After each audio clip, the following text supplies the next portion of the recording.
So Ryan, Yes. absolutely brilliant to have you here with us. Really looking forward to this one. You know, Good to we've see you, James. yeah, it's nice to see you got the hair trimmed like myself. It's obviously catching on. Brave to shave, no barbers. We've obviously interviewed sportsmen so far, head boys and things like that, and they've gone on a completely different journey to yourself through some columns. And this is why I'm looking forward to this one so much, is because this is coming from somebody who's taken a different journey, but ultimately, as you can see from the medals, and now when I share this screen, is that you know, you'll actually be able to fill us in on. Yeah, I'm proud of my achievements, James. These are my 2 European and my gold medal, my world gold medal. So I won the world one back in 2017. That's what that red belt does there. Yeah. The 2 gold belts I won in November last year at the Unified European Championships in Birmingham. So obviously, over the last few years, things have really been going well for you. Fill us in a bit more on on some of the other things you've been doing to bring us up to date. Well, that on October 2017, that's when I went out to Spain, Benidorm, and I got to represent WRSA Team Ireland and came home with a gold medal, which was great, and it really gave me motivation, drive to do more. And after I came back then, on the 25th of November 2018, I got my dream was to headline a show in my hometown, which I got to do, and I won the WRSA All Ireland low kick title against a very tough opponent. It was quite bittersweet for me, even though it was my dream, because it wasn't really my best performance, but I got the job done, and the belt's in my house, nothing has, And then at a slow start to 2019, which ended up being my most successful year, really. I fought for my first boxing title in the 5th of October, the Irish Boxing Association bantamweight title, and I won that comfortably after 2 rounds. And then in November last year, of course, I went over to Birmingham for the Unified European Championships, got to represent Team Ireland again, and I came home with 2 golds. So it's been a bit quiet since then, but we're working on things in the pipeline. We have our own show organised for the 18th of August here in Derry again, which I hope to headline, and it'll be my redemption if I do. Now, your journey wasn't always that smooth. No. And this is why you wanted to come on and why we could get a chat, because your time at St. Column's, as we mentioned previously, was different to the other sportsmen that we've interviewed so far. How did your time at St. Column's go about shaping you? Well, I'm sure you know already I had some behaviour problems. I had a lot of anger issues. I went through anger management several times in St. Column's. Went through a lot of counselling. About 6 of the 7 years I was there, I went through counselling. And things I didn't really feel like ever helped me until I actually tried to sort myself out with a clear head, change my perspective on things. St. Column's was a weird place for me. I had so much potential, I know I did, and some other teachers in there knew I did, but I just made it hard for them sometimes. They stick up for me because of my actions, so forth. So I felt that it was only right to do this interview with James, really, to show him where I am now. Although we've lost contact and I haven't been back to St. Column's since, I want them to know that I'm doing just fine. I'm a father, I've got a fiancé, and got my own house, and I'm living life to the full. Got a good job, good solid job, and things are going good. thankfully, but it wasn't always this way. When I was in St. Columns, I was lost. Didn't really feel like I fitted in.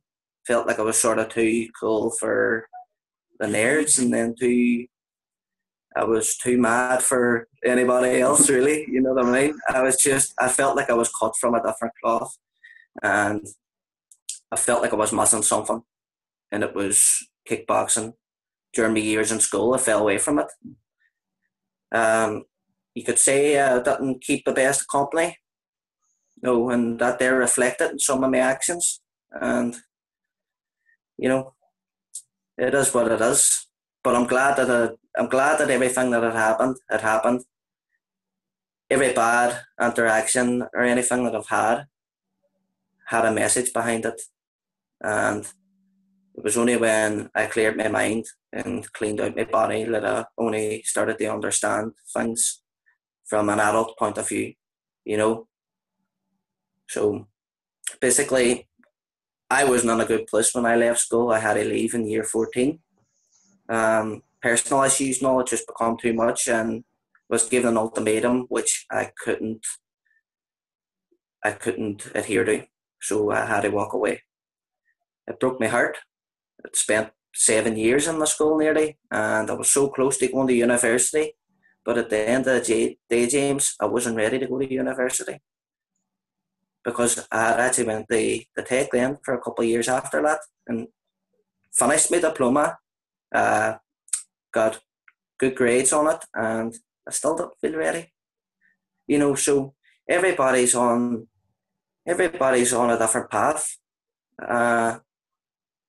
Doesn't matter where we start, we're all going to end up in the same place, and whatever it is that's bothering you, it'll pass. Things aren't always going to be the way they are now, I feel like that's a message that a lot of students could hear. A lot of people will be feeling a bit weird now that they don't have school. It's a saving grace for a lot of fellas. I know there's days I went to school and I didn't know. I had a bad morning or whatever in the house, and all my school friends cheered me up, and I would have been in bad form for the rest of the week if it hadn't been for that. So there is a community there too in school that I liked. I met some really meaningful people to me, and I feel that I owe it to some of my past friends and comms and my past teachers and all, that I owe it to them to do this for easy to see me now. And it wasn't easy having to walk away from certain friends, stuff like that. Finding out who my real friends were. I wasted a lot of time on people who didn't have no time for me, and it was very destructive, because when you were at your lowest of your low end, the people who you were putting all your time on, they weren't even there for you. When the people who you should have been putting your time on, they were there all along waiting on you. I'm blessed to have a good family, good network of friends, and to be honest with you, my coach, China Coyle, been instrumental in me changing my life, because he just tells me how it is. He just tells me straight, and if he needs to shout at me, he shouts at me, and I'm okay with that. Sometimes that's the only way you can get through to me, James, by shouting at me. My wife says the same thing, so there's no panic there. You've talked there, about ups and downs whilst you're at St. Columns, and that almost parallels the fact that you mentioned to this before we came on air. You mentioned that actually martial arts was something that you maybe picked up and put down quite often for a while, and then all of a sudden, you came to that realization that was the thing for you. What drew you to martial arts, and then what kept pulling you back into it? Well, I was put on the martial arts. I was put on the kickboxing by my cousin Kira on kickboxing, and I had a very bad temper, and I was hyperactive, to say the least. So I got put on the kickboxing, and it worked wonders for me. My behaviour was great, everything was great, and I stuck at it for about 5-6 years, and until I was about 13 or so, and then I fell away. And then from 13 until I was 16, I just went and being a teenager, really. No, hanging out with your friends, playing football, girls and stuff like that. And then as I was getting to 16, then I decided to go back to kickboxing. And I started fresh. I used to do semi-contact, light contact, stuff like that. That's when I was younger, but I wanted to go on to full contact because I had so much aggression, and I knew I would do well on it. So I went to West Bank Kickboxing Clubs where I met my coach, China Coyle. And I think China seen good potential in me, but I was all over the place at the time when I went up to the club. No. And I was training for all the wrong reasons. I was training so people knew I was training. I wanted to fight so people knew I had a fight. And then I got my first fight then, my first full contact fight when I was 16. I lost a decision on the night, but it ended up being called an exhibition as the lad that stepped on was a senior. I was a junior. So hence why I still have my undefeated record. Thank God. But I thought I was the bee's knees after that, James, and I decided I was going to do whatever I wanted, and I just loved my life the wrong way for a couple of years and got into trouble, stuff like that. In my head, I never left the club, but I was away for over 3 years and I missed out on so much. So when I came back in, what had happened was we had a fight show on the 31st of March 2016. I hadn't been training for 3 years. I went up to the fight show and my girlfriend was pregnant at the time. Just found out she was pregnant and I was on the dole and I just felt useless, to be honest with you. I turned around to my brother watching the fights and said to him, I'm going back to kickboxing on Monday. Now he was scolding me for a year and a half or something to go back to kickboxing. And I just made the decision in my own head. And I went back that Monday, and I'd say for 2.5 years, I missed a handful of classes. I went back on the club, just said I was here to fight, and my coach told me get ready and we'll see what happens. And I got ready. By summer 2016, I was back fighting. I got my security badge and I had got myself a job. You know what I mean? At the start of 2016, I didn't know where I was, so I didn't sort myself out until just after I left school. I just want to put the message out there to anybody who's leaving school now, 4th, 5th year, whatever, or even anybody leaving in year 14 and they still don't feel like they've got themselves together. There's plenty of time, you know what I mean? You don't have to be ready when John round the corner's ready. You be ready when you're ready. Because we're all on our own path, and everything will work out. It was only when I made them changes, I decided that I was going back to training. Then I got the job, and then my child was born. Everything just started falling into place for me. And if you had asked me a couple of years ago, would I even be fighting, I would have told you no way, because it wasn't even on my mind. But here I am now. And I'm proud of my achievements. That's a fascinating insight. It's very brave to come on and talk about these things. Life now is obviously very different, as you said. How does it feel now, or how do you feel now compared to those feelings that you had before about yourself? Well, I'm a father now. So it's not all about me anymore. I have a beautiful daughter. She's 3 years age, Kata. She's born September 2016. And she brightened up my day. Anytime you're having a bad day or anything, she just says something silly or, it just makes things better. I have a lovely fiancée, Nicole. been together since I was 16. She met me when I was at my lowest. Yep. Stuck with me through everything, and we're still together today. Engaged to be married. Hopefully, we could get the planning when this all gets over and done with. You know, but there's plenty of time yet there too. So there is. Life's going good for me now. You know, I'm enjoying the time with Nicole and the Wayne now that we're off. But it's sort of, you know, it's sort of bittersweet when you know that there's a lot of people out there having a hard time as well. You know, so whatever yous are going through, it'll pass. Search my name, Facebook, if you need it. If you need to speak to somebody, if you're interested in martial arts, join the club. Search my name, Facebook. Message me. I'll not turn you away. You know. I don't know, James. I just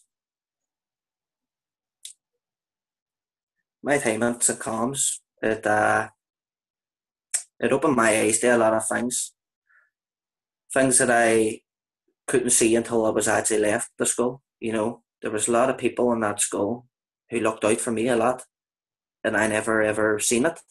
I never understood it. You know, what teenage boy does? You're loving your own life. You're doing your own thing. You're messing about with your mates, but you know, yeah, it is what it is. Well, if you could go back to those younger ages, yeah.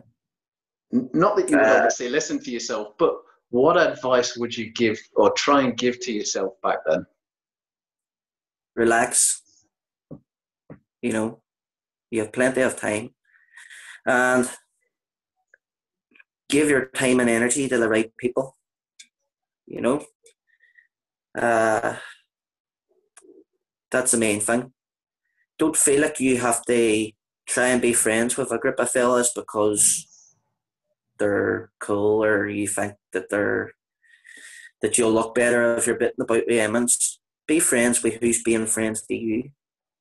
You know, show kindness to who's showing kindness to you.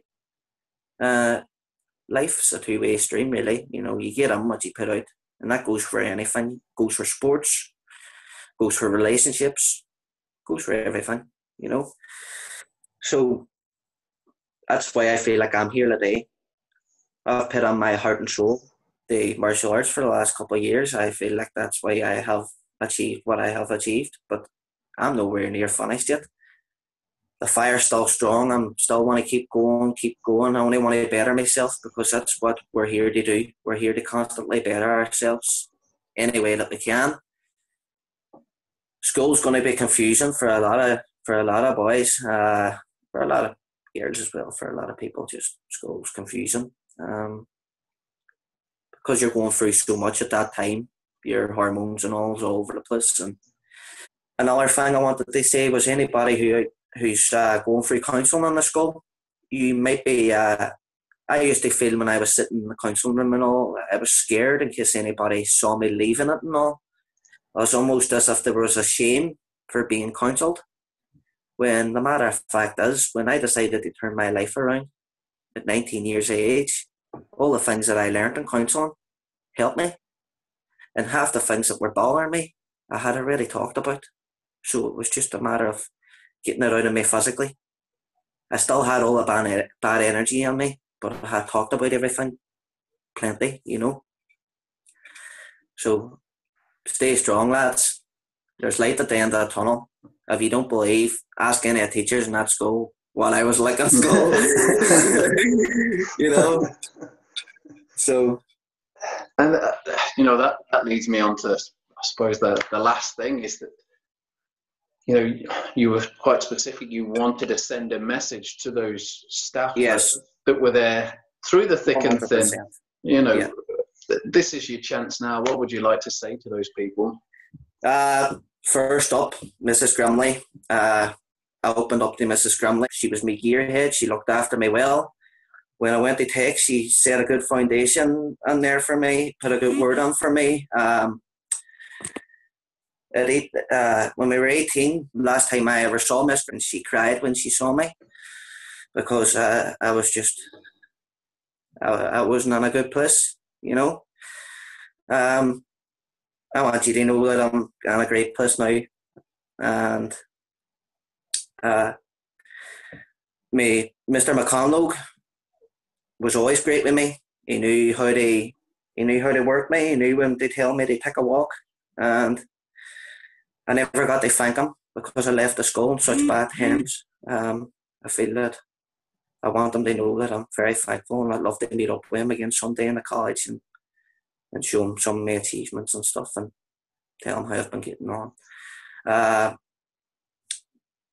Mrs. Hughes, I ended up getting Miss Hughes as an English teacher then for GCSE, and she was the only person who I would give 100% for that showed in my GCSE grades. I got 2 A's in English. She had a really big impact on me. And then just my form teacher from first to fifth year was Orla McLaughlin, our teacher. Orla just understood me completely. She knew what my temper was like, you know, and she was very good with me. I really do appreciate what a lot of people in that school done for me, and even yourself, James. You showed a bit of interest in me when I was even using the gym after school.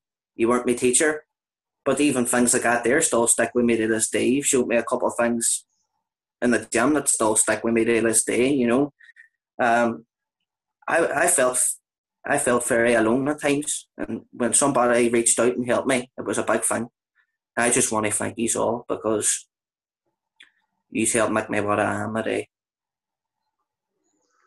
Ryan, that's a very, very powerful message. You know, as a member of staff, this is why we get into teaching. This is why we want to help youngsters. You know, it's not always about the day-to-day successes or grades or things like that. You know, it's the overall thing. I'm biased because I have a sports background. You know, we want to see the whole person and how they develop, which is why I love my job. But exactly, you know, that message you're giving there is powerful for pupils. It's powerful for parents listening, and it's also powerful for staff that actually, you know, that their efforts sometimes they're not seen at the time. exactly. But actually, later down the line, you know, if it's helped them to become something that they're proud of themselves, then you know it's great that we can play a part of that. You know, really appreciate your time on this. Like I mentioned before, it's brave the things that you're saying, but it's key that youngsters hear these things and know that if they're in a similar situation, there's people that have been through it, and also actually there's people they can contact. And as you mentioned, you know, they can get in touch with yourself. Who better to get in? Myself. Yeah, who better to get in touch with? You know, somebody that's come out the other side of things and has rode that roller coaster, you know, and is living a great life now and very much enjoying life. So thank you very much for your time on this one, and I look forward to everyone hearing this message. Thanks a million, James, and thanks to everybody who listens on. I'll see you later, all right?